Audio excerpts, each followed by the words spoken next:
Mazmur 91. Dalam lindungan Allah, orang yang duduk dalam lindungan yang maha tinggi dan bermalam dalam naungan yang maha kuasa akan berkata kepada Tuhan, tempat perlindunganku dan kubu pertahananku, Allahku yang kupercayai. Sungguh Dialah yang akan melepaskan engkau dari jerat penangkap burung, dari penyakit sampar yang busuk. Dengan kepaknya Ia akan menudungi engkau, di bawah sayapnya engkau akan berlindung. Kesetiaannya ialah perisai dan pagar tembok. Engkau tahu takut terhadap kedahsyatan malam, terhadap panah yang terbang di waktu siang, terhadap penyakit sampar yang berjalan di dalam gelap, terhadap penyakit menular yang mengamuk di waktu petang. Walau 1.000 orang rebah di sisimu dan 10.000 di sebelah kananmu, tetapi itu tidak akan menimpamu. Engkau hanya menontonnya dengan matamu sendiri dan melihat pembalasan terhadap orang-orang fasik. Sebab Tuhan ialah tempat perlindunganmu, yang maha tinggi telah kau buat tempat perteduhanmu. Malapetaka tidak akan menimpa kamu, tentulah tidak akan mendekat kepada kemahmu, sebab malaikat-malaikatnya akan diperintahkannya kepadamu untuk menjaga engkau di segala jalanmu. Mereka akan menantang engkau di atas tangannya, supaya kakimu jangan terantuk kepada batu. Singa dan ular tedung akan kau langkahi, engkau akan menginjak anak singa dan ular naga. Sungguh hatinya melekat kepadaku, maka aku akan meluputkannya. Aku akan membentenginya sebab ia mengenal namaku. Bila ia berseru kepadaku, aku akan menjawab. Aku akan menyertai dia dalam kesesakan. Aku akan meluputkannya dan memuliakan dia. Dengan panjang umur akan kukenyangkan dia, dan akan kuperlihatkan kepadanya keselamatan daripadaku. Amin. Shalom saudara, Tuhan Yesus dalam amanat agung meminta kita untuk memuridkan dan kita sendiri harus menjadi seorang murid. Namun banyak orang yang menganggap menjadi seorang murid itu susah dan tidak menyenangkan. Padahal sesungguhnya hal itu justru sangat berguna bagi kehidupan kita. Oleh karena itu, edisi Voice of Pentecost kali ini kita akan membahas jati diri seorang murid. Dalam bahasa aslinya, murid berarti seseorang yang belajar. Dalam Alkitab, memuridkan adalah cara untuk memperluas kerajaan Allah. Inilah yang Tuhan Yesus lakukan selama pelayanannya di bumi ini. Ia mengajar dan melatih murid-muridnya untuk pada akhirnya diutus menjadi saksi. Dalam kitab para rasul, kita menemukan bahwa para rasul melakukan hal yang sama dengan apa yang Tuhan Yesus lakukan. Sehingga jumlah murid semakin bertambah di seluruh dunia sampai sekarang. Tentunya, hal ini tidak berarti semua orang percaya harus menjadi guru atau pengkhotbah. Namun sebagai murid, kita harus menjadi saksi melalui seluruh aspek kehidupan kita. Sebuah penelitian yang dilakukan oleh Russell McCann dan Marcia Webb pada tahun 2012 menunjukkan bahwa orang yang rajin membaca dan merenungkan firman Tuhan cenderung lebih setia kepada Yesus dan kuat dalam menghadapi tantangan. Hal ini sesuai dengan firman Tuhan yang berkata bahwa iman timbul dari pendengaran akan firman Tuhan. Itulah sebabnya kita harus lebih banyak membaca dan merenungkan firman Tuhan, agar pola pikir dan iman kita lebih kuat dalam menghadapi tantangan dan pergumulan hidup kita. Selain itu, kita juga dihadapkan dengan bahaya pengajaran sesat. Pengajaran sesat merupakan pola serangan iblis sejak di Taman Eden hingga akhir zaman. Karena iblis adalah bapa pendusta dan metodenya adalah dengan tipu muslihat. Untuk menghadapi tipu muslihat iblis adalah dengan pedang roh, yaitu firman Tuhan. Namun ada orang-orang Kristen yang tidak terlalu suka dengan pengajaran karena dianggap sebagai sesuatu yang rumit dan membosankan. Akibatnya, ada orang Kristen yang menganggap pengalaman rohani lebih penting daripada pengajaran. Mari kita renungkan ilustrasi ini. Mana yang Anda pilih? Melihat laut dari tepi pantai atau melalui sebuah peta? Berada di tepi pantai dan melihat laut secara langsung tentu memiliki kesan yang menyenangkan.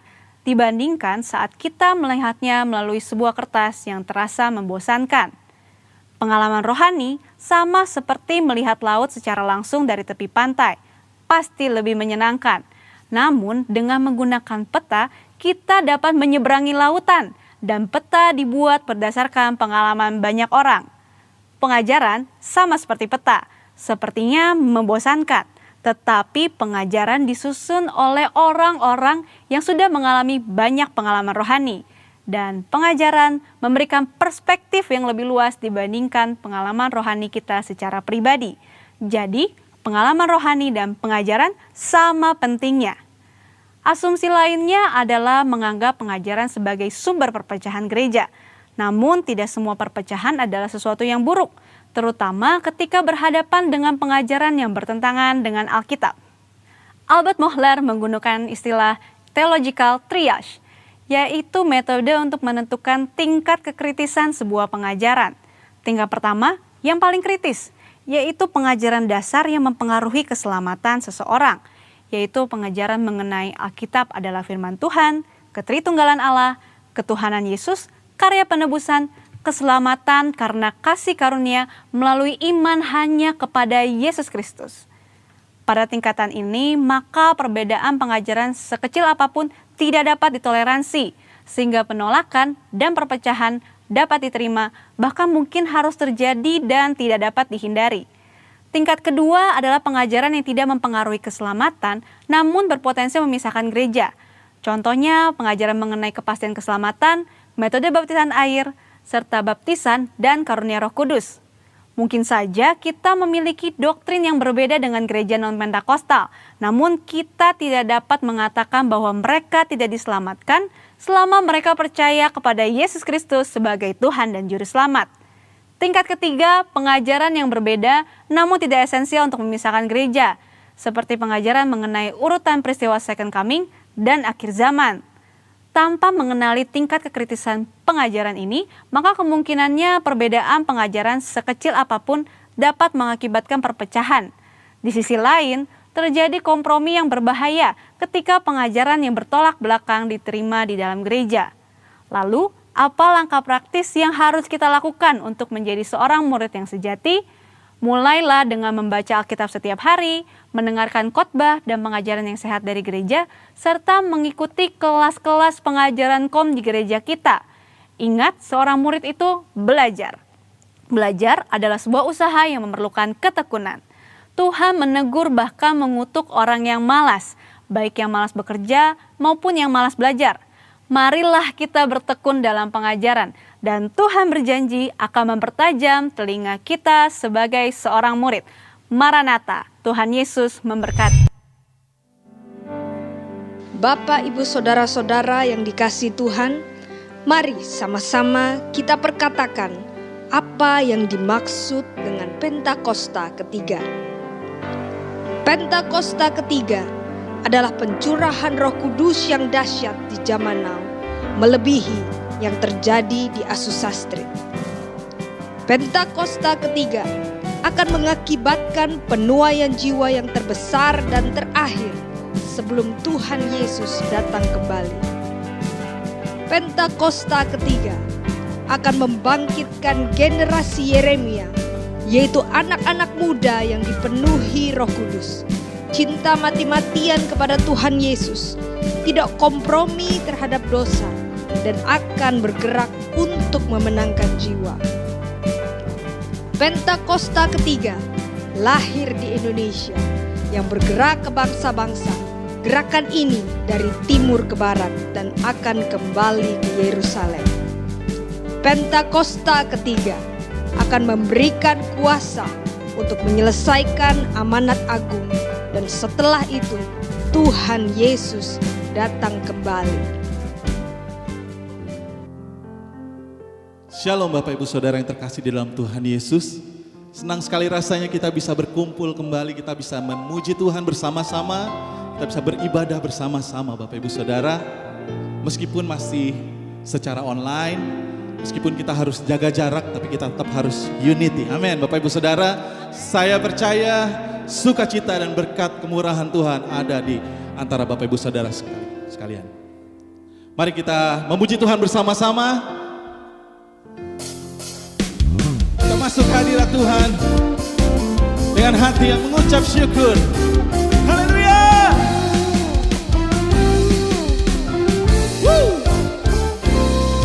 Katakan, masuk hadiratnya dengan hati bersyukur, masuk gerbangnya dengan pujian, bermazmurlah baginya, nyanyikan nyanyian baru, bersukacita sekarang menyembah Dia.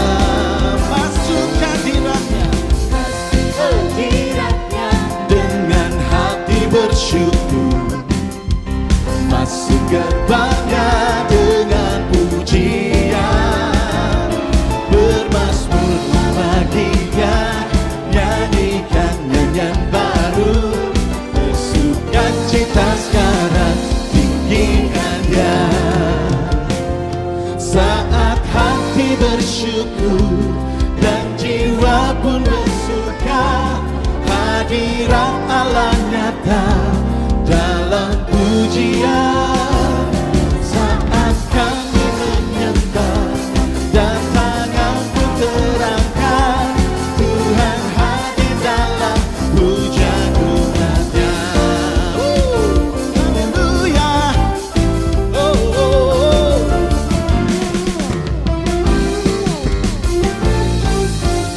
Masuk hadiratnya, masuk hadiratnya dengan hati bersyukur, masuk gerbangnya dengan pujian, bermazmurlah baginya, nyanyikan nyanyian baru, bersukacita sekarang menyembah Dia. Masuk hadiratnya dengan hati bersyukur, masuk gerbangnya dengan pujian, bermazmurlah, menyanyikan nyanyian baru, bersukacita sekarang tinggikan Dia. Saat hati bersyukur dan jiwa pun bersuka, amin, dalam pujian. Saat kami menyembah dan tanganku terangkat, Tuhan hadir dalam pujian umatnya. Saat hati bersyukur dan jiwa pun bersuka, hadirat Allah nyata dalam pujian. Saat kami menyembah terangkat, Tuhan hadir dalam pujian umatnya. Tuhan hadir dalam pujian umatnya. Tuhan hadir dalam pujian umatnya.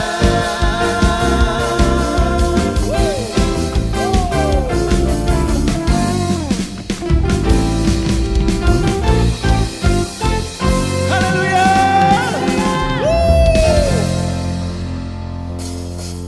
Ayo umat yang lebih dari pemenang, come on, bersukacita di dalam Tuhan.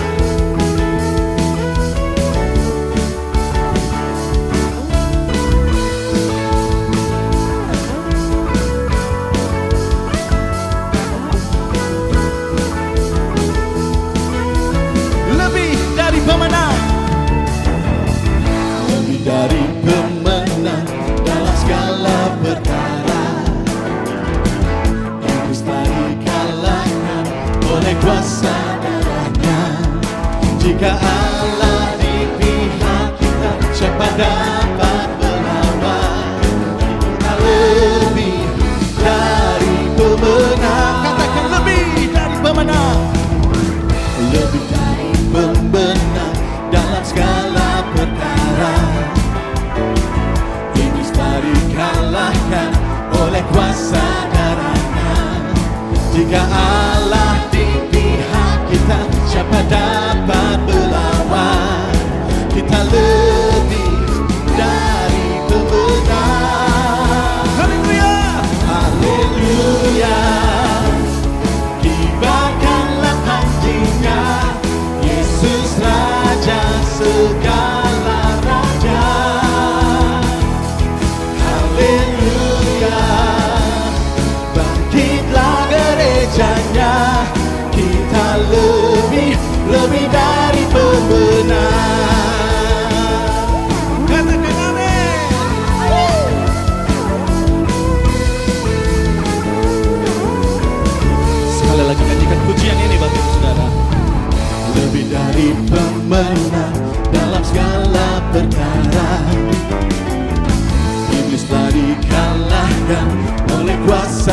Raja segala raja.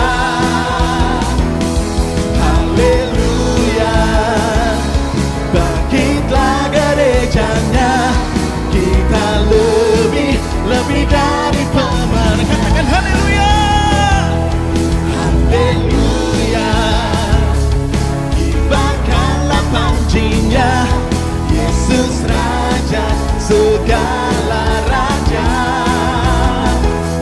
Haleluya, bangkitlah gerejanya, kita lebih dari pemenang. Katakan haleluya, kita lebih dari pemenang. Anda lebih dari pemenang. Katakan, kita lebih dari pemenang. Kita lebih dari pemenang. Kita lebih dari pemenang. Lebih dari Anda lebih dari pemenang. lebih dari pemenang. Anda lebih dari pemenang. Saya lebih dari pemenang. Saya lebih dari pemenang. Jika Allah di pihak kita, siapa dapat melawan? Kita lebih dari pemenang. Haleluya, kibarkanlah panjinya, Yesus Raja segala raja. Haleluya, bangkitlah gerejanya, kita lebih dari pemenang. Haleluya, haleluya, kibarkanlah panjinya, Yesus Raja segala raja. Haleluya, bangkitlah gerejanya, kita lebih dari pemenang. Kita lebih dari pemenang. Sekali lagi katakan, kita lebih dari pemenang. Haleluya, haleluya, kami lebih dari pemenang Tuhan, sebab Tuhan ada di pihak kami. Engkau membawa kami dari kemenangan yang satu kepada kemenangan yang lainnya Tuhan. Kami percaya kami bisa Tuhan, kami mampu, kami sanggup melewati segala sesuatunya bersama-sama dengan Tuhan Yesus. Terima kasih Tuhan. Mari kita sembah Tuhan Bapak Ibu Saudara. Haralah nama Yashanda Maya nama Yesus. Haralah nama Yashanda Maya Yesus. Hiralah nama Yashanda Maya nama. Katakan terima kasih Tuhan. Terima kasih. Ucap syukur buat semua yang Tuhan lakukan di dalam hidup kita Bapak Ibu Saudara. Terima kasih Tuhan. Terima kasih Tuhan. Oh, buat penyertaan-Mu Tuhan. Buat pertolongan-Mu Tuhan. Selalu baru setiap pagi Tuhan. Kasih setia-Mu, kemurahan-Mu.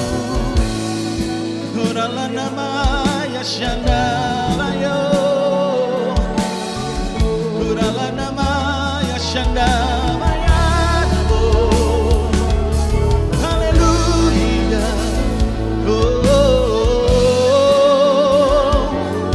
Engkau yang layak ditinggikan, Engkau yang layak diagungkan, Engkau yang layak terima pujian, hormat dan kemuliaan Tuhan. Haleluya. Kurala namanya syanda balala balala balala balala balala. Mari berdoa di dalam roh Bapak Ibu Saudara. Bangkitkan rohmu, bangkitkan rohmu. Syanda mana ya Rabaya, syanda maya so. Kurama baba baba ya syanda barala baya syanda barala baya se. Kami mau bawa Tuhan bangsa dan negara kami Indonesia Tuhan. Kami percaya Tuhan, Tuhan sayang sama bangsa kami Tuhan.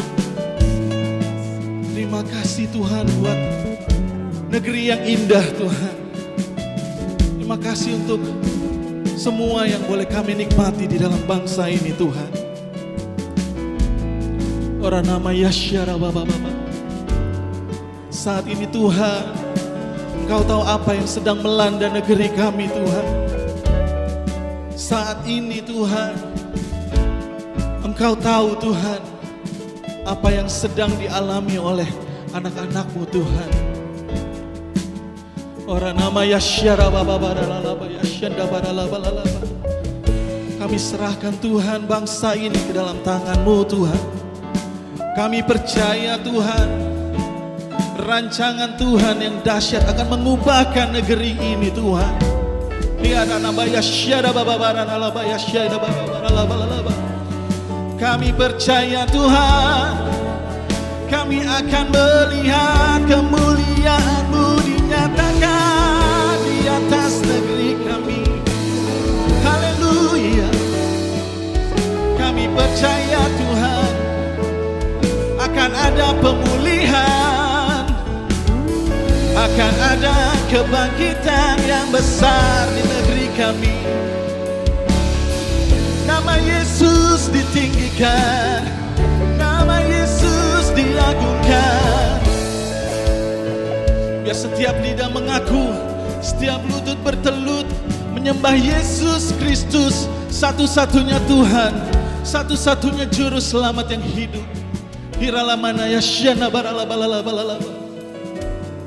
Kami berkati Tuhan para pemimpin kami, Bapak Jokowi Tuhan dan Bapak Ma'ruf Amin Tuhan, beserta dengan seluruh jajaran pemerintahannya Tuhan.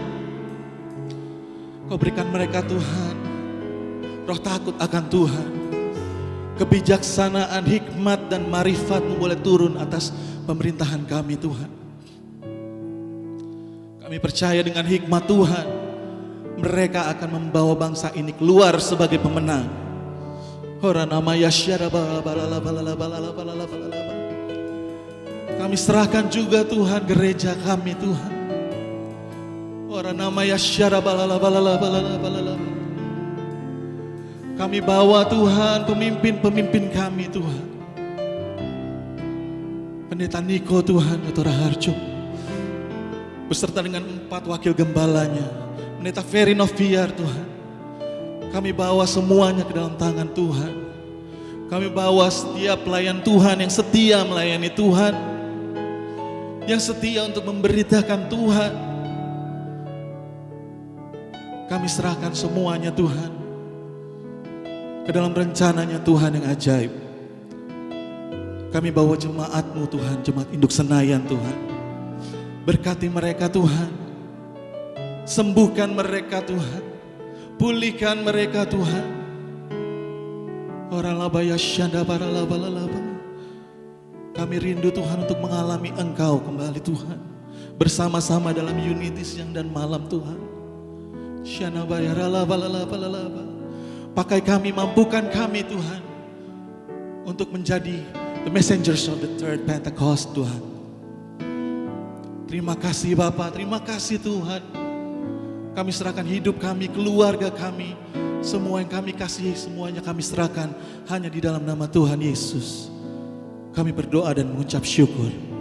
Haleluya. Amin. Tetap menyembah Tuhan Bapak Ibu Saudara. Syaralamanaya shikada baralabalaba. Huranamaya syana maralabalaba. Masuk hadirat-Mu Tuhan dengan korban pujian. Masuk hadirat-Mu Tuhan, berhiaskan kekudusan.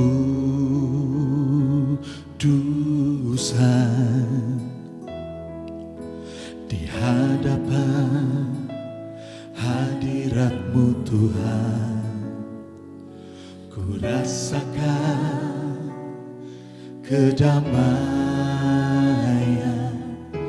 Di hadapan hadirat-Mu Tuhan, ku nampak keagungan. Panggil Yesus. Yesus, ku sembahkan, sujud di hadapan-Mu. Keinginan dalam hidupku hanya untuk menyembah-Mu. Katakan Yesus Tuhan. Yesus, ku sembahkan, sujud di hadapan-Mu. Keinginan dalam hidupku hanya untuk menyembah-Mu. Dengan penuh kerinduan katakan, masuk hadirat-Mu Tuhan dengan korban pujian. Masuk hadirat-Mu Tuhan, berhiaskan kekudusan.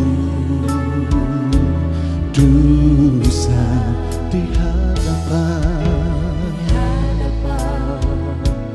hadirat-Mu Tuhan, ku rasakan kedamaian. Di hadapan hadirat-Mu Tuhan, ku nampak keagungan.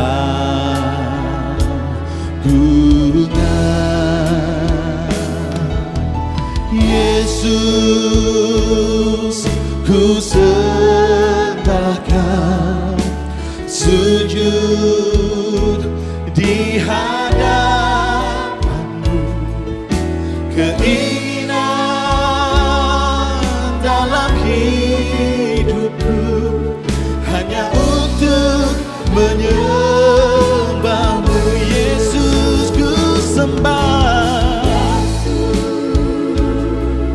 ku sembahkan, sujud di hadapan-Mu. Keinginan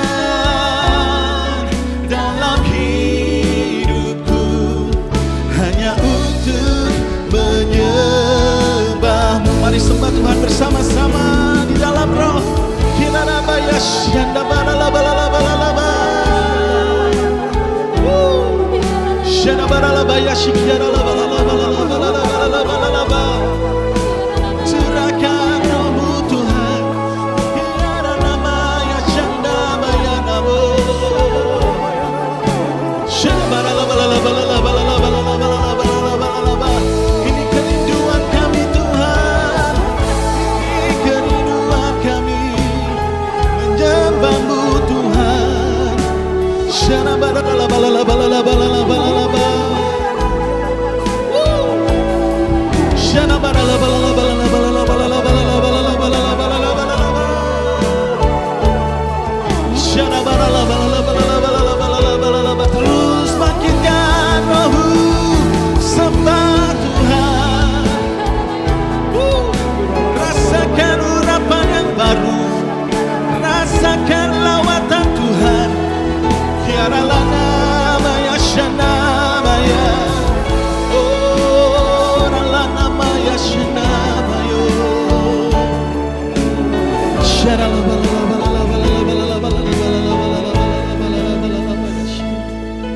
Roh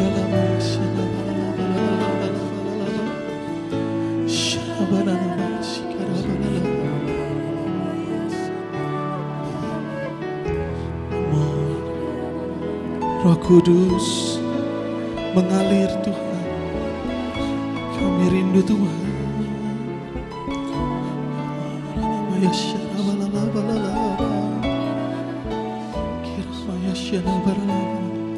Alami, alami, hiramana syarabaralabalaba. Rasakan, hiramaya syarabalaba. Rasakan Roh Kudus sedang melawat saudara. Tuhan sedang menjamah saudara.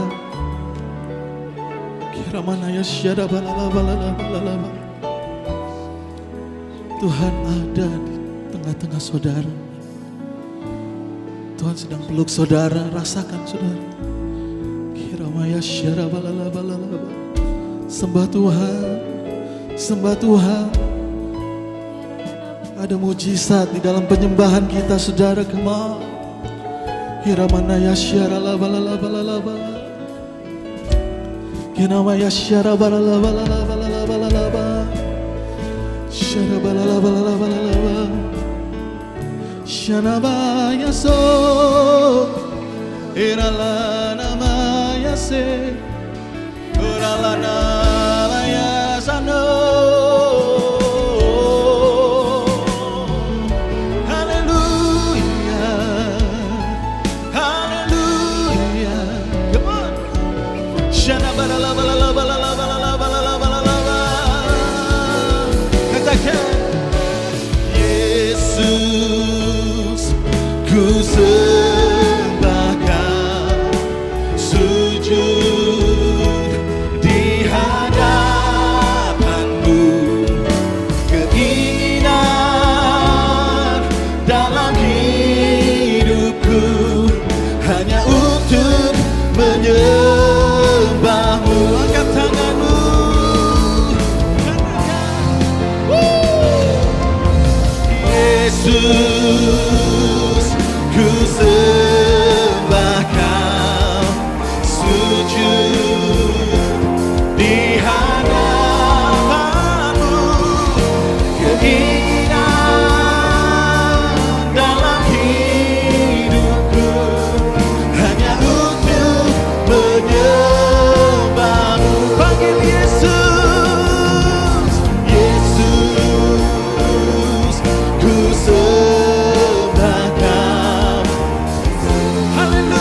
Shalom Bapak Ibu sidang jemaat yang dikasihi Tuhan. Pada saat ini saya akan berkhotbah dengan judul Menang Atas Cobaan. Dibacakan dari Lukas pasal yang keempat, ayat yang ke-1 sampai ayatnya yang ke-13. Demikianlah firman Tuhan. Yesus yang penuh dengan Roh Kudus kembali dari sungai Yordan, lalu dibawa oleh Roh Kudus ke padang gurun. Di situ ia tinggal 40 hari lamanya dan dicobai iblis. Selama di situ ia tidak makan apa-apa dan sesudah waktu itu ia lapar. Ayat yang ketiga, lalu berkatalah iblis kepadanya, jika engkau anak Allah, suruhlah batu ini menjadi roti. Ayat yang keempat, jawab Yesus kepadanya, ada tertulis, manusia hidup bukan dari roti saja. Ayat yang kelima, kemudian ia membawa Yesus ke suatu tempat yang tinggi dan dalam sekejap mata ia memperlihatkan kepadanya semua kerajaan dunia. Ayat yang ke-6, kata iblis kepadanya, segala kuasa itu serta kemuliaannya akan kuberikan kepadamu, sebab semuanya itu telah diserahkan kepadaku, dan aku memberikannya kepada siapa saja yang ku kehendaki. Ayat yang ke-7, jadi jikalau engkau menyembah aku, seluruhnya itu akan menjadi milikmu. Ayat yang ke-8, tetapi Yesus berkata kepadanya, ada tertulis, engkau harus menyembah Tuhan Allahmu dan hanya kepada Dia sajalah engkau berbakti. Ayat yang ke-9, kemudian ia membawa Yesus ke Yerusalem dan menempatkan Dia di bubungan bait Allah. Lalu berkata kepadanya, jika engkau anak Allah, jatuhkanlah dirimu dari sini ke bawah. Ayat 10, sebab ada tertulis, mengenai engkau ia akan memerintahkan malaikat-malaikatnya untuk melindungi engkau. Ayat yang ke-11, dan mereka akan menantang engkau di atas tangannya, supaya kakimu jangan terantuk kepada batu. Yesus menjawabnya, katanya, ada firman, jangan engkau mencobai Tuhan Allahmu. Sesudah iblis mengakhiri semua pencobaan itu, ia mundur daripadanya dan menunggu waktu yang baik. Saudara yang kekasih dalam nama Tuhan, pencobaan Yesus di padang gurun ini, peristiwa ini merupakan salah satu bagian kalau kita pelajari kehidupan Yesus yang sangat penting. Jadi saya ulangi sekali lagi, peristiwa Yesus dicobai di padang gurun ini merupakan salah satu bagian kehidupan Yesus yang sangat penting. Bapak Ibu Saudara yang kekasih dalam nama Tuhan, hampir semua penulis kitab Injil membahas hal ini. Matius pasal yang keempat, Markus pasal yang ke-1, dan Lukas pasal 4 yang kita baca tadi. Bapak Ibu Saudara yang dikasihi Tuhan, penulis kitab Ibrani juga menyinggung tentang pencobaan Yesus. Saudaraku yang kekasih dalam nama Tuhan, peristiwa yang dialami Yesus ini tidak dipisahkan, tidak terlepas dari peristiwa sebelumnya, yaitu baptisan saudaraku.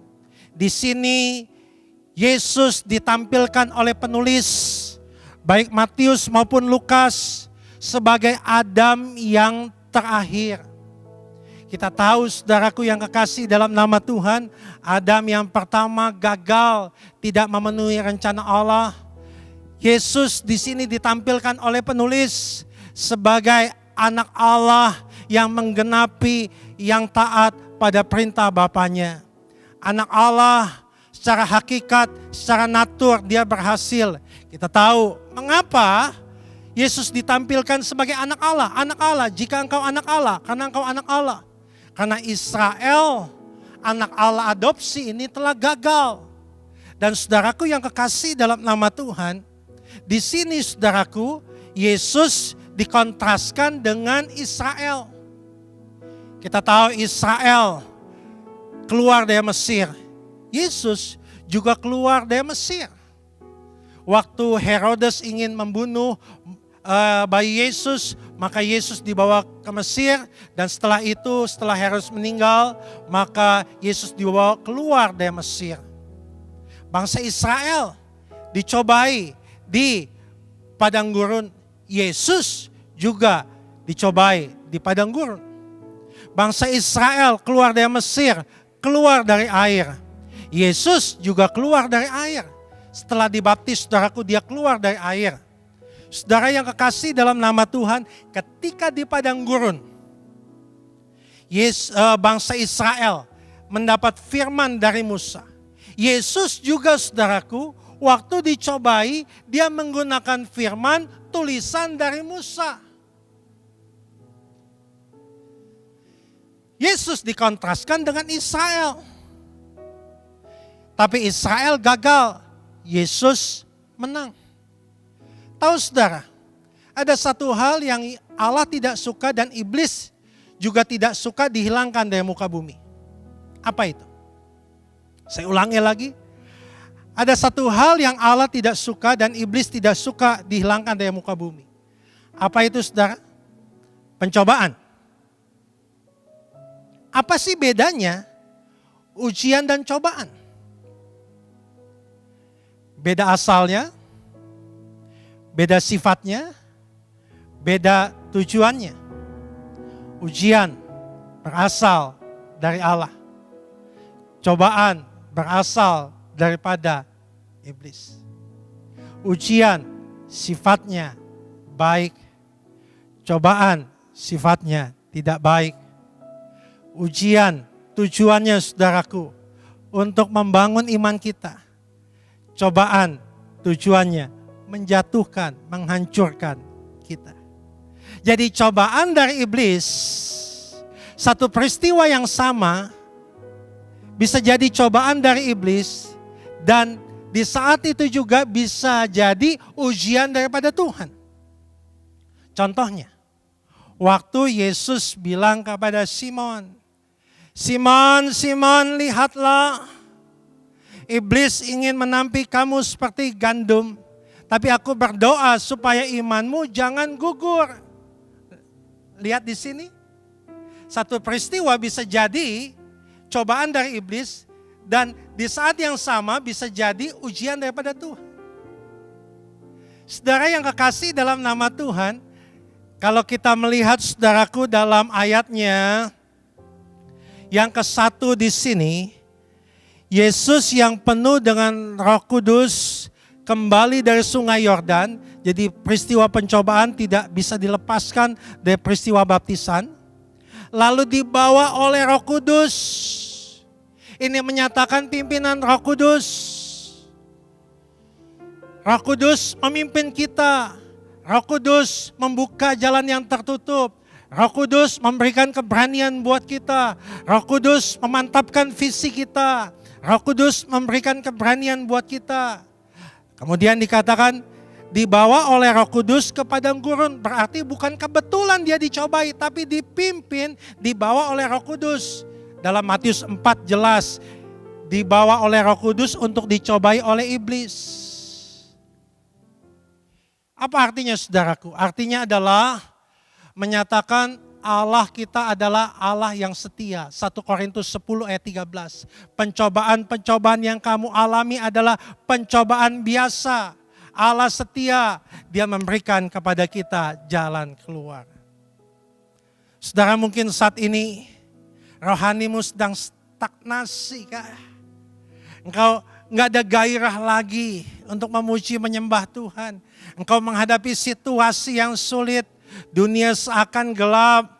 Engkau takut untuk masuk dunia baru. Engkau seringkali kalah. Karena apa? Cobaan-cobaan yang terus-menerus datang dalam hidup engkau. Pada saat ini saudara, ada jaminan engkau menang atas cobaan. Ada jaminan di tengah situasi sulit ini, engkau tampil sebagai pemenang. Seperti Yesus. Kita akan belajar pada saat ini, saudara. 3 langkah, 3 prinsip dari ayat-ayat yang kita baca tadi. Bagaimana supaya kita bisa menang atas cobaan. Langkah yang pertama, saudara, kita lihat yuk di dalam ayatnya yang ketiga. Dikatakan demikian. Lalu berkatalah iblis kepadanya, jika engkau anak Allah, suruhlah batu ini menjadi roti. Ayat yang keempat, jawab Yesus kepadanya, ada tertulis, manusia hidup bukan dari roti saja. Bapak, Ibu, Saudara yang kekasih dalam nama Tuhan. Langkah apa yang harus kita ambil ketika kita dicobai? Langkah apa yang harus kita ambil supaya kita bisa menang atas cobaan? Langkah yang pertama, saudara, kalau kita lihat ayat yang saya baca tadi, langkah apa yang diambil Yesus sehingga dia menang atas cobaan?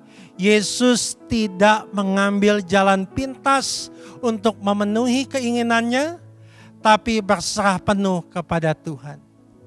Dengan lain kata, saudaraku, Yesus di sini, saudaraku, memiliki penguasaan diri. Saya ulangi sekali lagi.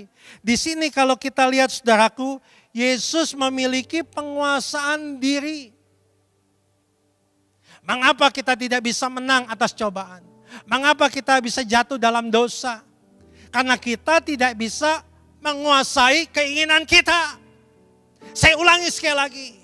Mengapa kita bisa jatuh dalam dosa? Mengapa kita tidak bisa menang atas cobaan? Karena kita nggak bisa menguasai keinginan kita. Yakobus 1 ayat 13. Yakobus 1 ayat 13 dikatakan demikian. Apabila seorang dicobai, janganlah ia berkata pencobaan ini datang dari Allah. Ayat 14, tetapi perhatikan baik saudara, tetapi tiap-tiap orang dicobai oleh keinginannya sendiri. Perhatikan baik. Mengapa orang bisa jatuh dalam dosa? Karena dicobai oleh keinginannya sendiri. Karena ia diseret dan dipikat olehnya. Ayat 15.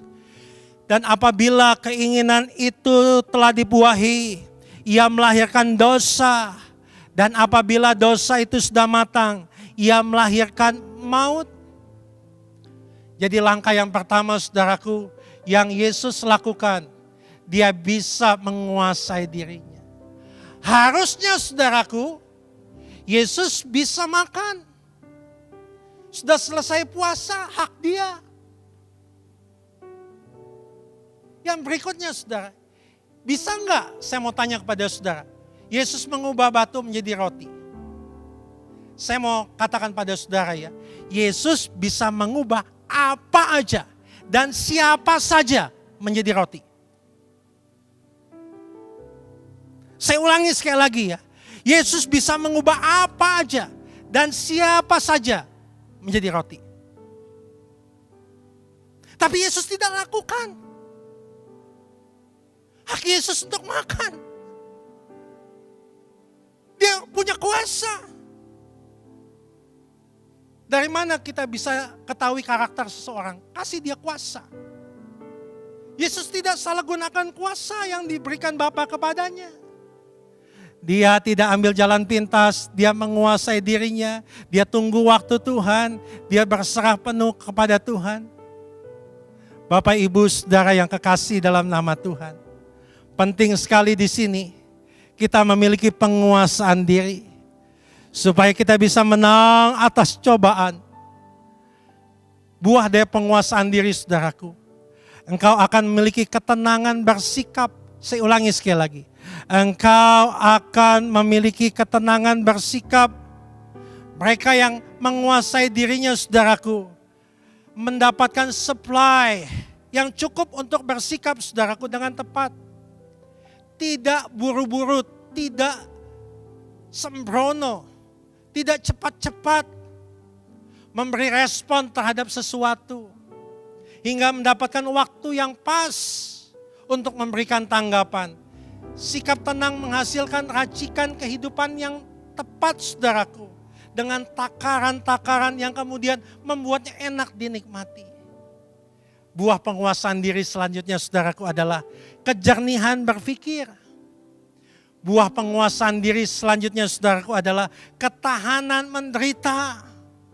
Penguasaan diri, saudaraku, juga melatih seseorang mempraktekannya untuk apa? Bertahan dalam keadaan apapun juga. Dulu engkau jarang ketemu istri dan anak-anak. Sekarang hampir 24 jam engkau bersama-sama dengan mereka. Kadangkala ada keributan, kadangkala ada masalah rumah tangga. Ayo, miliki penguasaan diri. Maka engkau akan memiliki ketahanan untuk menderita, saudaraku. Yang kekasih dalam nama Tuhan.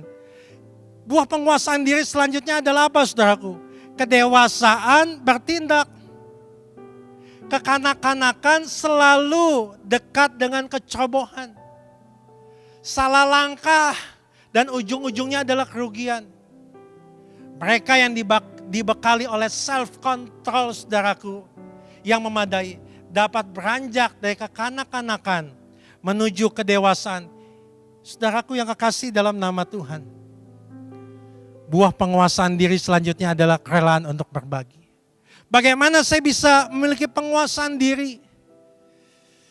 Galatia 5 ayat 16 dikatakan demikian.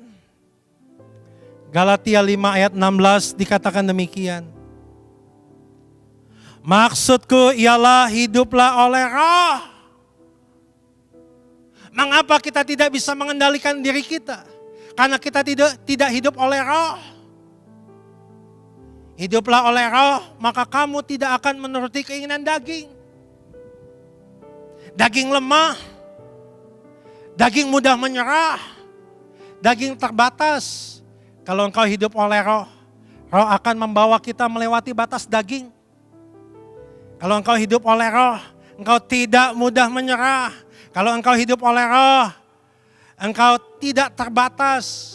Berapapun, sesering apapun pasanganmu menyakiti engkau, kau bisa mengampuni dia. Karena apa? Ada Roh Kudus yang memampukan kita melewati batas daging. Bagaimana kita bisa menguasai diri kita selanjutnya, saudara? Selanjutnya adalah kalau kita takluk pada firman Allah. Kisah Rasul 24 ayat 25 dikatakan demikian. Kisah Rasul 24 ayat 25 dikatakan demikian. Tetapi ketika Paulus berbicara tentang kebenaran penguasaan diri dan penghakiman yang akan datang, Paulus kaitkan penguasaan diri dengan kebenaran dan penghakiman yang akan datang. Jadi caranya tinggal dalam firman. Dan ingat, hidup bukan hanya di dunia ini saja. Ada penghakiman yang akan datang. Saudaraku yang kekasih dalam nama Tuhan.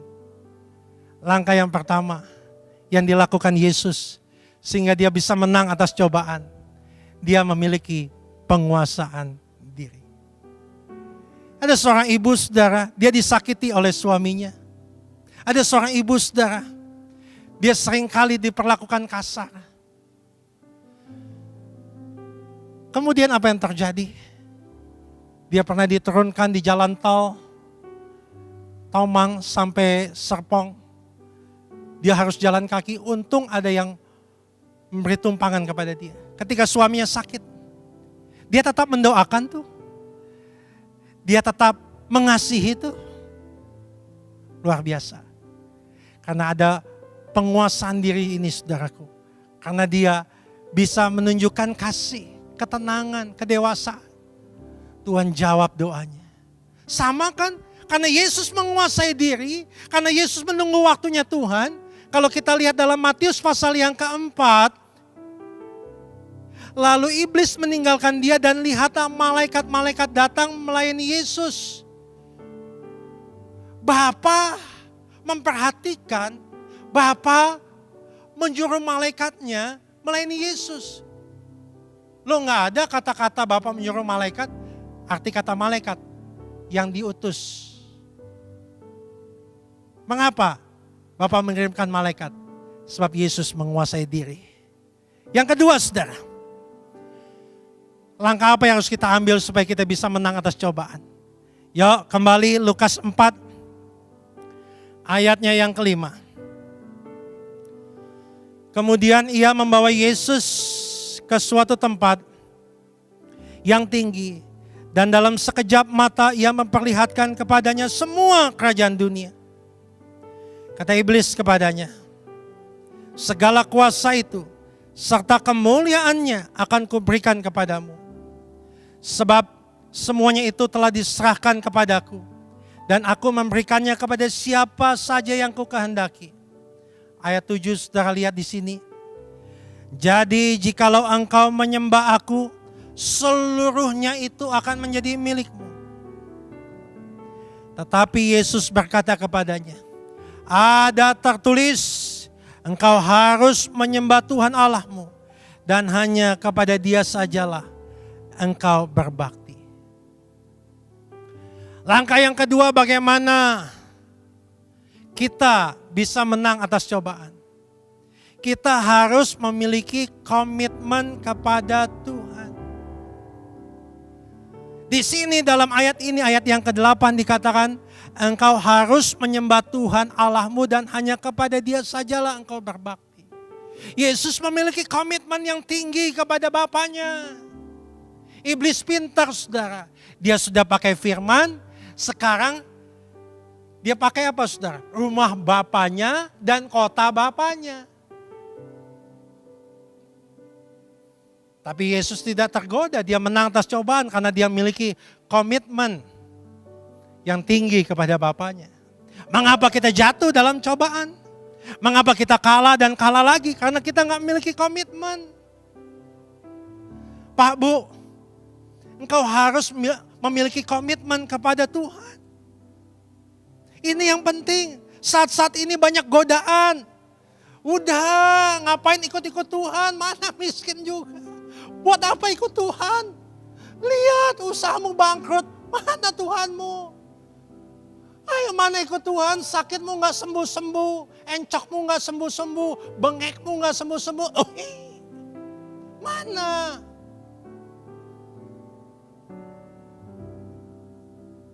Apa artinya komitmen kepada Tuhan? Arti komitmen kepada Tuhan, Daniel 3 ayat yang ke-17-18. Dikatakan demikian. Daniel 3 ayat 17-18.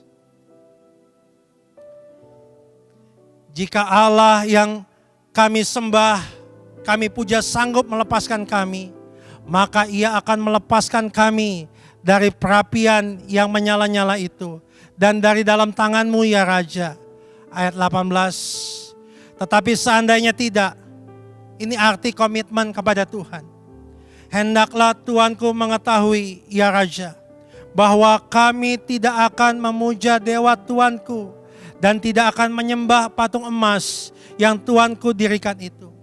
Arti komitmen kepada Tuhan adalah tidak memberikan syarat atau kondisi kepada Tuhan. Berapa banyak kita yang kasih syarat atau kondisi kepada Tuhan? Kalau engkau sembuhkan baru saya ibadah. Kalau engkau berkati baru saya sungguh-sungguh. Kalau engkau tidak berkati saya gak mau sungguh-sungguh, gak mau melayani. Padahal arti komitmen kepada Tuhan Daniel 3:18 tidak kasih syarat atau kondisi kepada Tuhan. Apapun yang terjadi, aku tetap percaya kepada Tuhan. Inilah tingkatan iman yang tertinggi, fidusia. Ada 7 tingkatan iman. Tingkatan iman yang tertinggi ini berani berhadapan dengan Allah yang jalannya beda dengan jalan kita. Engkau mungkin datang ke gereja awalnya cuman buat pelengkap gereja, asal datang kalau khotbah tidur. Naik selanjutnya, engkau mulai sungguh-sungguh, engkau mulai bisa hafal ayat-ayat Alkitab, engkau percaya kepada Tuhan, cuma mau berkatnya saja. Tapi tingkatan iman paling tinggi, sekalipun Tuhan tidak berkati, aku tetap percaya. Nah, ini dia komitmen. Saudara yang kekasih dalam nama Tuhan, kalau engkau bisa masuk paradigma ini, maka engkau juga akan membangun komitmen kepada pasanganmu. Tidak kasih syarat atau kondisi kepada dia. Sekalipun dia punya kelemahan, sekalipun dia punya kekurangan, aku tetap mengasihi dia. Aku tetap menerima dia apa adanya. Mertuaku, anak buahku, atasanku. Kenapa? Tidak kasih syarat kepada mereka. Selanjutnya apa arti komitmen kepada Tuhan? Selanjutnya adalah Wahyu 2 ayat yang keempat. Kembali kepada kasih mula-mula. Wahyu 2 ayat yang keempat dikatakan demikian, saudara. Namun demikian, aku mencela engkau karena engkau telah meninggalkan kasihmu yang semula. Penting sekali kita memelihara kasih mula-mula. Kalau ada kasih mula-mula dalam hidup kita, maka intensitas kita akan tetap tinggi, kualitas kita akan tetap tinggi, prioritas kita tetap tinggi, dan kita didapati konsisten, dan kita bisa jadi teladan bagi masyarakat. Bangun komitmen kepada Tuhan, saudaraku. Maka engkau bisa menang atas cobaan. Yang ketiga, apa yang dilakukan Yesus sehingga bisa menang atas cobaan? Miliki penguasaan diri. Dia memiliki komitmen yang tinggi, yang total pada Tuhan. Yang ketiga, saudara, balik lagi Lukas pasal yang keempat. Lukas pasal yang keempat. Kita lihat, saudaraku, ayatnya yang ke-9. Kemudian ia membawa Yesus ke Yerusalem dan menempatkan dia di bubungan bait Allah. Lalu berkata kepadanya, jika engkau anak Allah, jatuhkanlah dirimu dari sini ke bawah. Ayat 10. Sebab ada tertulis mengenai engkau, ia akan memerintahkan malaikat-malaikatnya untuk melindungi engkau. Dan mereka akan menatang engkau di atas tangannya. Ayat 12. Yesus menjawabnya, katanya, ada firman, jangan engkau mencobai Tuhan Allahmu. Yang pertama, untuk menang atas cobaan, miliki penguasaan diri. Yang kedua, miliki komitmen kepada Tuhan. Yang ketiga, miliki kepercayaan kepada Tuhan. Saudara, apa artinya iman? Iman artinya adalah percaya kepada janji-janji Tuhan. Ibrani 11 ayat 1 dikatakan demikian. Jelas, ayat ini seringkali kita baca, tapi bagian B-nya kita anggap biasa. Perhatikan baik. Iman adalah dasar dari segala sesuatu yang kita harapkan. Dan bukti, perhatikan baik bagian B-nya. Bukti dari segala sesuatu yang tidak kita lihat. Iman percaya kepada janji-janji Allah. Selanjutnya iman adalah bukti kita punya pengalaman yang indah kepada Tuhan, hubungan yang intim dengan Tuhan. Ada pengalaman rohani, ada kekayaan rohani yang Tuhan limpahkan buat kita. Ada 3 tingkatan iman. Naustisia, kita dengar janji-janji Tuhan oleh firman Allah. Tingkatan yang kedua, asensus, kita katakan firman itu. Kita katakan. Saudaraku yang kekasih dalam nama Tuhan, ada seorang ibu dia katakan firman. Di saat Surabaya, saudaraku, itu dalam keadaan mencekam, dia katakan firman. Usaha mebel suaminya, saudaraku, didatangi customer, saudaraku, yang pesan 400 juta. Di saat situasi yang gelap, dia dapat orderan 400 juta. Dan kemudian, saudaraku, karena dia katakan firman, ada seorang, saudaraku, pengusaha mebel juga desain interior. Harusnya kan gak usah pesan, saudaraku. Pesan kepada suaminya ini, saudaraku, orderan 800 juta. Karena apa? Katakan firman. Mulai katakan firman. Bukankah gembala kita dapat visi daripada Tuhan supaya kita katakan firman, supaya kita masuk dalam dimensi yang baru. Dan tingkatan iman yang ketiga, fidusia. Mempercayakan hidup kita kepada Tuhan. Dan akhirnya, Karena Yesus menang atas cobaan. Malaikat melayani. Malaikat melayani Yesus. Saya tutup dengan kesaksian ini, saudara. Ada seorang pengusaha di tengah krisis.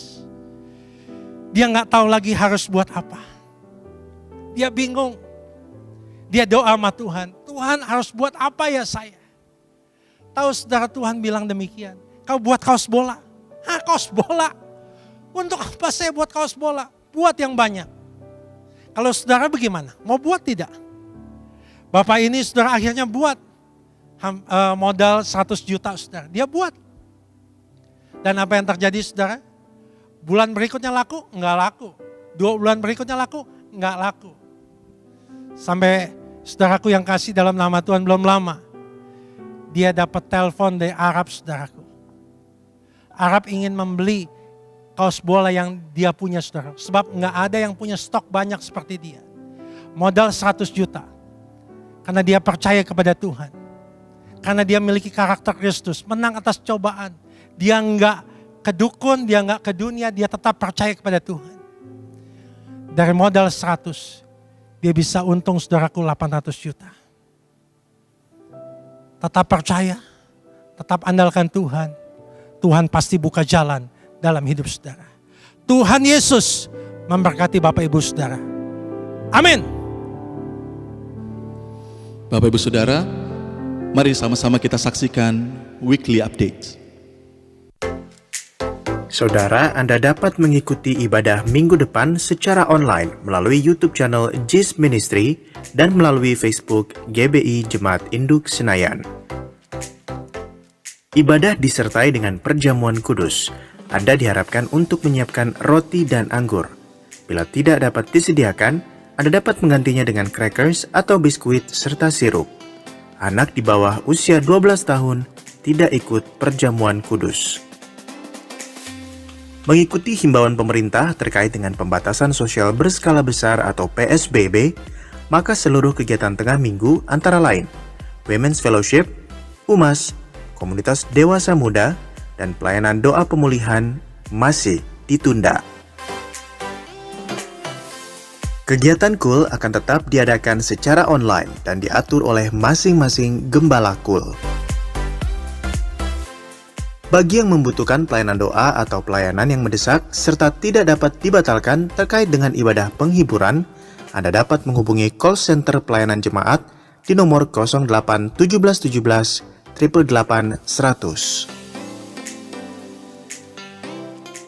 Persembahan umum dapat diberikan secara elektronik dengan melakukan scan QR Code sebagai berikut.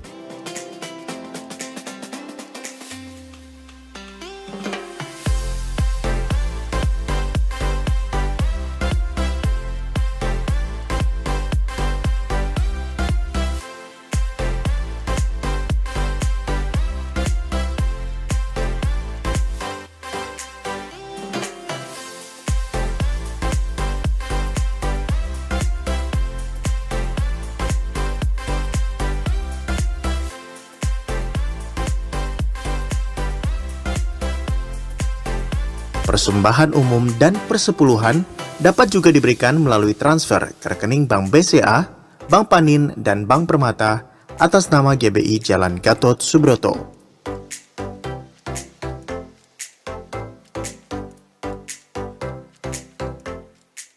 Khusus untuk persembahan diakonia, Anda dapat memberikannya melalui transfer ke rekening Bank Permata atas nama GBI Jalan Gatot Subroto.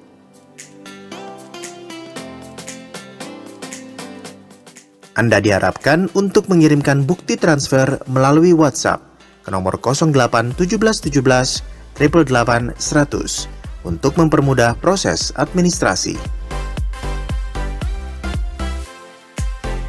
Saudara yang terkasih, dari tanggal 1 hingga 31 Oktober selama 31 hari, kita akan berdoa serta berpuasa dengan jenis puasa yang ditentukan oleh masing-masing pribadi.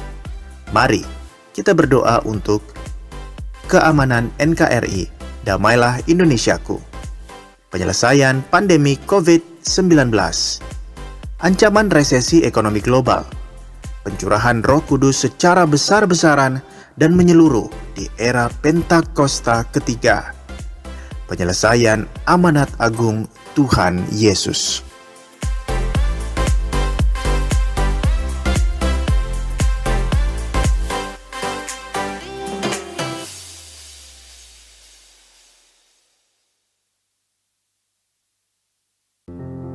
Mari Bapak Ibu Saudara, kita bangkit berdiri, kita angkat tangan kita siapkan hati kita untuk menerima berkat Tuhan. Limpahkan berkat rahmat-Mu, limpahkan damai serta-Ku, limpahkan kasih karunia-Mu di dalam Yesus Tuhan. Berjalan di dalam Roh-Mu, melakukan kehendak-Mu, kebenaran-Mu sampai selamanya. Mari kita angkat tangan kita dan kita katakan, limpahkan berkat rahmat-Mu, limpahkan damai serta-Ku, limpahkan kasih karunia-Mu di dalam Yesus Tuhan. Berjalan di dalam Roh-Mu, melakukan kehendak-Mu, hidup dalam kebenaran-Mu sampai selamanya. Hidup dalam kebenaran-Mu sampai selamanya. Hidup dalam kebenaran-Mu sampai selamanya.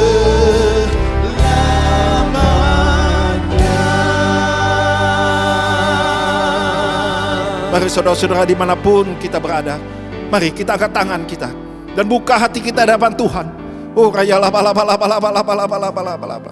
Oh raya laba laba laba laba laba laba laba laba laba laba laba.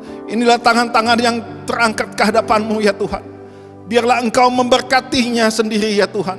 Kami percaya setiap perbuatan yang baik daripada-Mu, biar boleh mereka terima anugerah berkat itu untuk selama-lamanya ada bagi kami.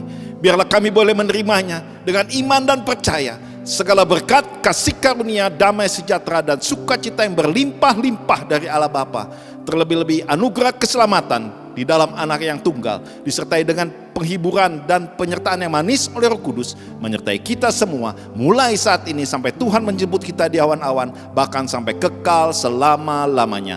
Mari kita yang percaya dan diberkati Tuhan, sama-sama kita katakan amin. Tuhan Yesus memberkati. Selamat hari Minggu. Selamat hari Minggu Bapak Ibu Saudara, Tuhan Yesus memberkati. Beritakan Yesus, Yesus yang terhebat.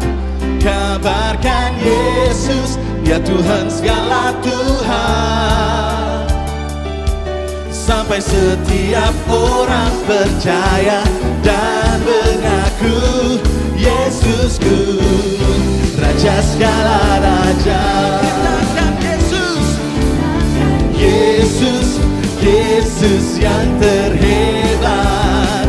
Kabarkan Yesus, Dia Tuhan segala Tuhan.